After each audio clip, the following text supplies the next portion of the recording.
এই যে পাথরগুলো দেখছো সারিবদ্ধভাবে ফেলা আছে, এগুলোকে সি ওয়াল বা রিপ র্যাপ বলা হয়। এগুলি ফেলার কারণ হলো এগুলি সমুদ্রের ঢেউয়ের শক্তিকে অনেকাংশে ভেঙে দেয়, টুকরো টুকরোভাবে ভেঙে দেয় এবং চারদিকে ছড়িয়ে পড়ে।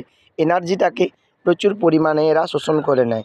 ফলস্বরূপ উপকূলীয় অংশ বা উপকূলীয় নরম মাটি ঢেউয়ের আঘাত থেকে রক্ষা হয়।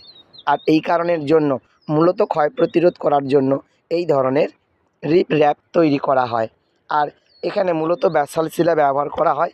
তার কারণ হলো ব্যাসাল্ট শিলা অত্যন্ত ক্ষয় প্রতিরোধী হয়। তার সঙ্গে সঙ্গে এই শিলা ভারী হওয়ার কারণে সহজে সমুদ্রের ঢেউ টেনে নিয়ে যেতে পারে না।